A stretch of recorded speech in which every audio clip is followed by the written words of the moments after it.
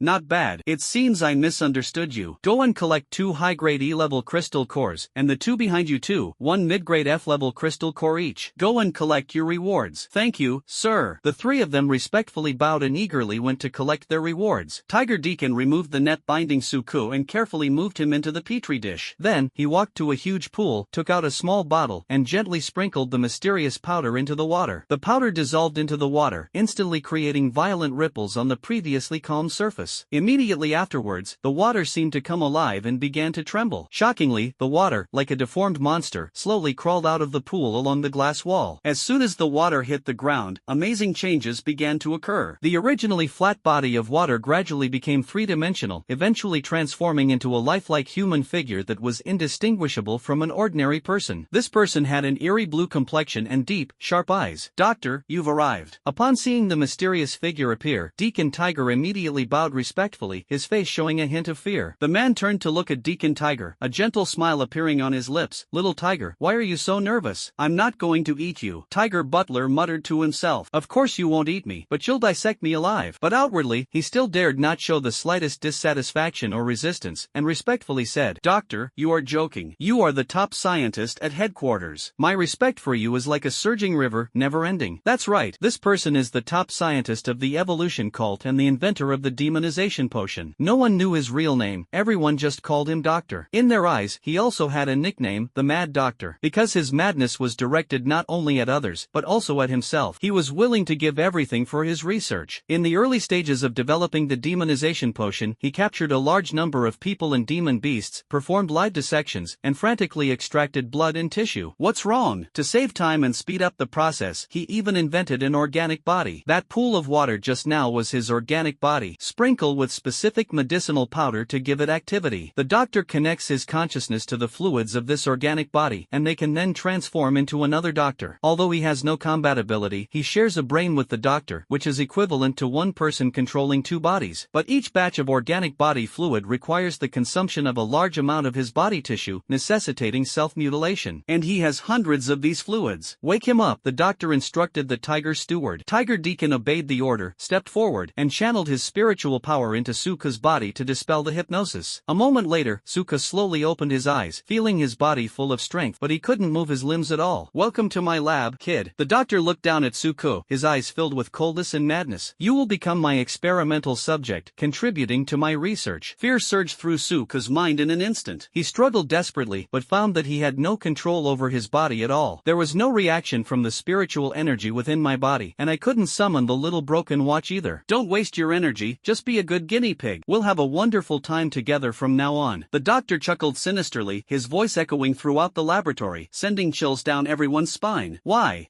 Zhang Su cried out hysterically, as if trying to release all his grief at once. Her eyes widened, tears streaming down her face, her complexion looking as if she had aged 10 years in an instant. How could this happen? My child, my poor child. Zhang Su covered his face with his hands, his body trembling uncontrollably. Su Yuan stood quietly to the side, his eyes vacant, his lips trembling slightly, but he remained silent. His hands were clenched into fists, his nails digging deep into his palms, and blood flowed down his fingers, but he was completely unaware. As the pillar of his family, Su Yuan knew he had to remain calm, but the pain in his heart surged like a giant wave, almost suffocating him. Despite this, he suppressed his grief and comforted his wife, saying, "Sir, don't be too sad, we still have hope." His voice was filled with endless sorrow and helplessness. At this moment, Wang Zhong and Lin Ning rushed over. Upon seeing Su Yuan and Zhang Su's appearance, the two couldn't help but feel pity. Uncle Yuan, Aunt Su, don't worry. The military has dispatched a large number of troops. I believe they will soon find where those bastards are hiding and bring Xiaoke back safely. Wang Zhong said firmly. Lin Ning also gently comforted him. Yes, uncle and aunt, you must cheer up. Xiaoke will definitely be alright. Upon hearing this, Su Yuan slowly raised his head, a glimmer of hope flashing in his eyes. He took a deep breath and tried to calm himself down. Thank you, children, Su Yuan said gratefully. You're welcome, uncle and aunt, Wang Zhong and Lin Ning said in unison. Then, Wang Chong patted Su Yuan on the shoulder to express his support. Lin Ning walked to Zhang Su's side, gently took her hand, and gave her strength. Aunt Su, let's wait for good news together, Lin Ning said gently. Zhang Su nodded, tears still streaming down his face. She understood that all she could do now was silently pray that Xiaoke would return safely. Both of them knew that Suko had a form called Ghost Shadow, which was practically a bug. As long as he wanted to escape, no one could catch him. After some calming, Zhang Su and Su Yuan finally calmed down. Zhang Su, kids, let's go. She desperately wanted to go home. If her son came back, she would definitely go home immediately and wait for him. Wang Zhong and Lin Ning escorted the two back. Wang Zhong asked, "What do we do now?" Lin Ning replied, "What else can we do? We can only wait for news." Wang Zhong was unwilling to give up. Are we just going to wait like this? Can't we do anything? Lin Ning countered, then what do you want to do? Of course we'll go out and search with them. You'd better think this through. The evolution cult is powerful, and we can't fight them. Even if we're lucky enough to find them, we might not come back alive. I can't just stand by and watch my friend die, Wang Chong said, his eyes revealing a resolute determination to face death. Seeing Wang Zhong's expression, Lin Ning smiled helplessly. Say, alright, since you wanna go crazy, I'll go crazy with you. But, now that the beast tide has just ended and a large number of monsters have died in the wilderness, it's relatively safe to go out now. Upon hearing Lin Ning's agreement, Wang Zhong excitedly hugged her tightly and exclaimed, "Ha, Ning, I knew you would understand me." Lin Ning broke free from his embrace and said shyly, "Oh, don't hug me so tightly, let go of me, don't worry, I'm not out of my mind, I'm not that impulsive. Actually, my dad told me before that every time we went to the wilderness, our two families would send people to protect us secretly to prevent any accidents from happening. Besides us and Sister Xin, my dad, Uncle Wang, and the two people who protect us are also aware of Lauka's abilities, so they should be with us this time as well. Those two are both second-tier, 9th Dan experts. With them around, our safety is guaranteed. Alright, let's go back and prepare. We'll set off first thing tomorrow morning." Wang Wang Zhong released her and nodded in response, okay. After returning home, Wang Zhong packed his bags and rested for the night. The next day, just as he was about to leave, Wang Fu stopped him. Wang Fu frowned and pointed to the heavy pack on his back. Your backpack is so full, are you planning not to come back? Wang Zhong's expression changed slightly, and his tone became somewhat nervous. No,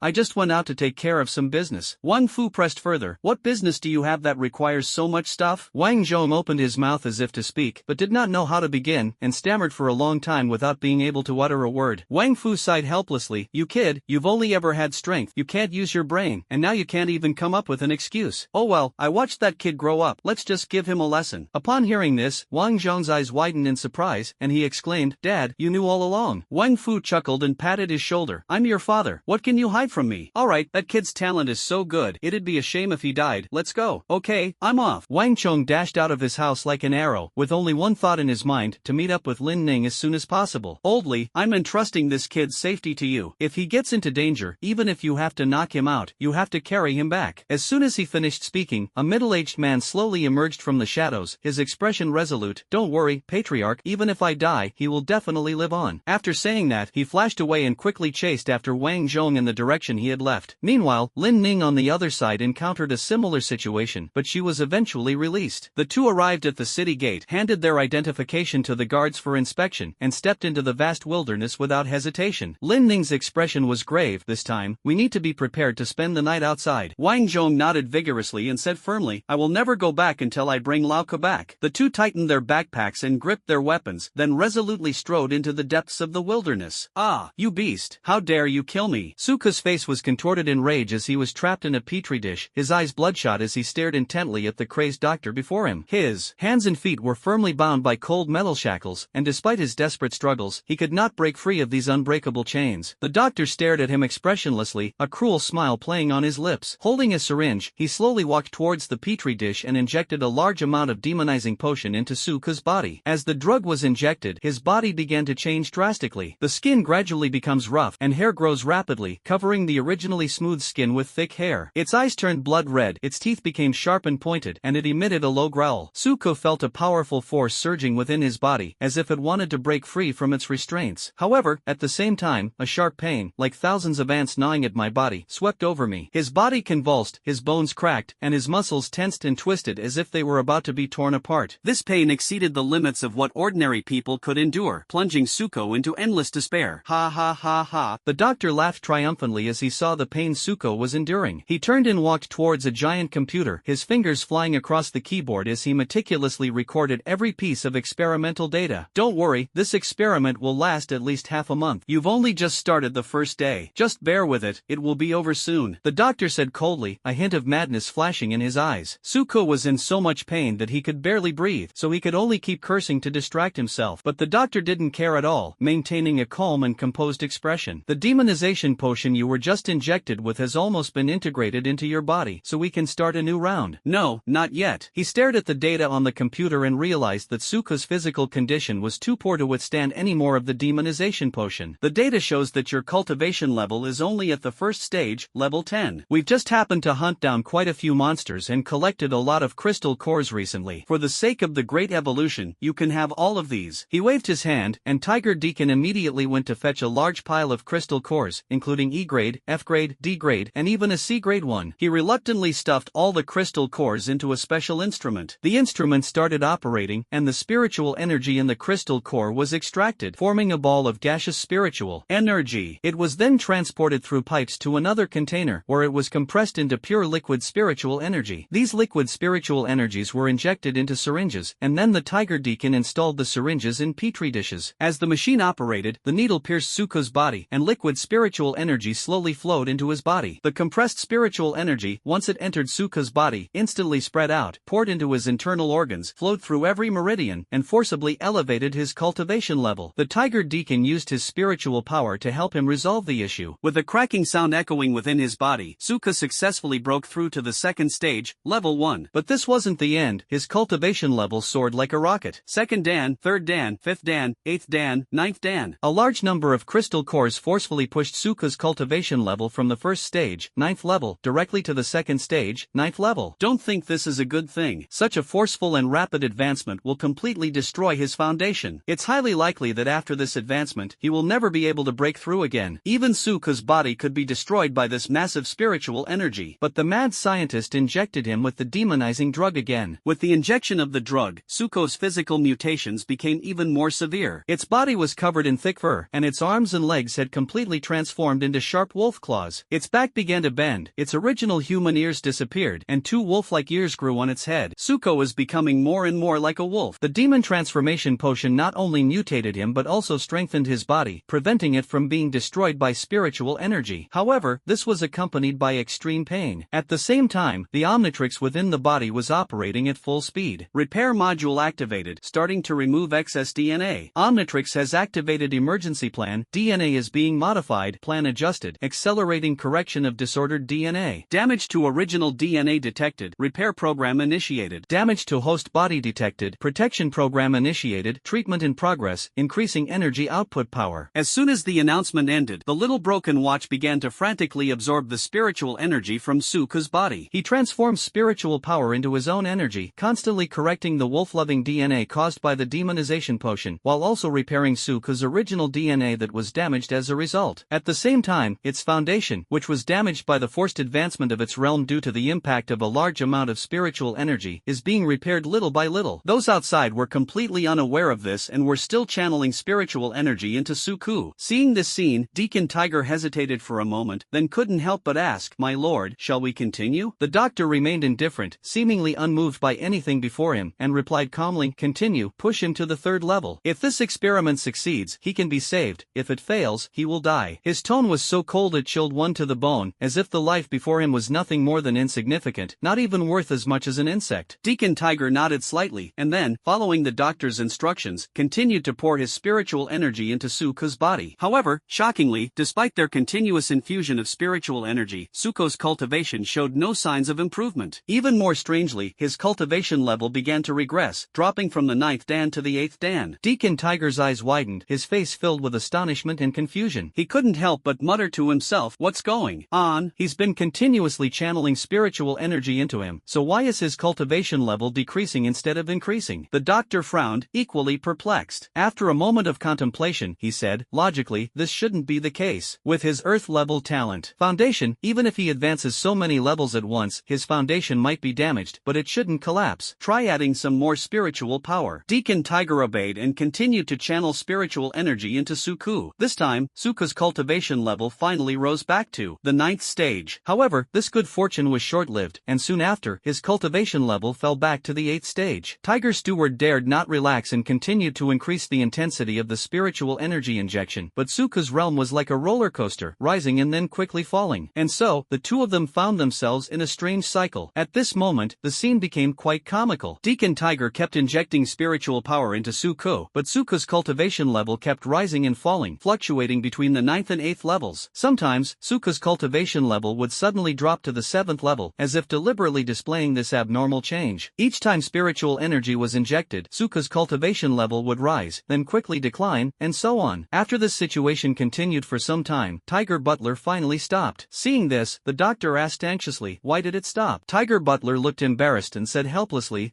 Doctor, the spiritual energy in the jar has been used up." The doctor was speechless. "After all this time, you've only managed to collect this few crystal cores?" His tone carried a hint of reproach and dissatisfaction. Deacon Tiger quickly explained, "My lord, please calm down. We've collected over 100 crystal cores during this time. This is what we accumulated by killing thousands of demonic beasts. We've only been here for half a year, and this is all we've gained from working day and night." The doctor sighed. "There's no other way now that things have come to this. Let's just observe for a while." The two kept a close eye on Suku's condition. His cultivation level continued to decline until it reached the 2nd stage, 3rd level, before finally stopping. The two of them finally breathed a sigh of relief. The doctor said, "The fact that his realm has not completely collapsed means that his foundation has not been completely destroyed, but the damage is very serious." Deacon Tiger asked, "Doctor, should we pause the experiment?" "No, continue injecting the remaining demon-transforming potion into his body. His foundation has been severely damaged, and we have no treasures to help him recover. Now we have no choice but to take a gamble. Anyway, there have been similar experiments in other places. If this one fails, someone else will succeed. Besides, this kind of thing cannot fall into China's hands. Injecting it all in is also the best way to destroy it." At this moment, the doctor had already abandoned Suku as his experimental experimental subject. Upon hearing this, Tiger Steward was filled with resentment. If this experiment had succeeded, he would have received a generous reward, his skills would have improved significantly, and he would have been promoted. But now, all of that has vanished. Therefore, his gaze towards Suko was tinged with resentment. Why? Why couldn't you hold on a little longer? Even just for a moment. Driven by revenge, he injected the remaining demon transforming potion into Suko's body all at once, and then released the restraints on him. The doctor asked, "What are you planning to do?" Tiger Butler replied, "Doctor, this guy can't hold on any longer. The petri dish is extremely difficult to make. If he suddenly goes berserk with his spiritual energy, or turns into a wolf and damages the machine, it will be a real problem. I think it's better to put him away as soon as possible. As for him, just lock him up." The doctor nodded. "Then you can take care of it yourself. This body fluid is about to run out anyway." After saying that, his body suddenly turned into a pool of stagnant water, signifying that the doctor had completely left the place. So why did Suko's cultivation level keep falling until he finally dropped to the second stage, third level? In fact, the culprit is undoubtedly Omnitrix. This little broken watch is really pathetic. Originally, a first representative only needed to be responsible for transforming, but what happened in reality? The host's foreign DNA keeps invading, and its own DNA often collapses, severely damaging its foundation. It has to solve these three problems at the same time. How much work is that? It would be impossible to keep up without a lot of energy. With the meager amount of spiritual energy that Tiger Deacon infused into it, it was barely enough to support the little broken watch in completing these repairs. It was already a miracle that Suko was able to maintain his third stage cultivation level. Even now, the old watch is still running at full speed. Just now, another wave of foreign DNA invaded, almost causing it to crash from exhaustion. Meanwhile, Suko was suffering greatly from the injection of the demonizing drug and was completely unaware of Xiaopo's struggles. After the doctor turned into a pool of stagnant water and left, the Tiger Deacon lifted him out of the petri dish and threw him directly into a cell. "Damn bastard, just wait to die here." The Tiger Deacon spat at him, assigned 2 men to guard him, and then left without looking back. Now that his crystal core inventory is depleted, he needs to hurry out to hunt for more, lest he run out of cultivation resources. Meanwhile, in the wilderness, a military unit is conducting a thorough search, determined to find the evolutionary cult's hideout. Gao Jin and Yi Tian released their 4th level pressure, scaring the weak mutated beasts away. On the other side, Wang Chong killed a leopard that was completely unaware of its fate with a single punch. The military's duty is to protect the city, and it is impossible to send too many people to participate in the search, so manpower is relatively scarce in some areas. Wang Zhong and Lin Ning chose this route with fewer people. After all, given the strength of the military, if the Church of Evolution were truly hiding there, they would definitely find it. On the contrary, places with fewer people are more likely to be overlooked. They had been searching outside for 3 days. Looking at the leopard he had killed with a single punch, Wang Zhong couldn't help but sigh inwardly. It's still too weak. But that's fine too, at least it won't take up too much time. He turned to look at Lin Ning and asked, "Do you think we can find it?" Lin Ning shook her head and replied, "I don't know, but it's better than doing nothing." The two continued onward, encountering many mutated beasts along the way, but Wang Zhong easily dealt with them all. And so they continued along the path, hoping to make a discovery. At this moment, Lin Ning held a spiritual tool resembling a compass in her hand, her gaze focused.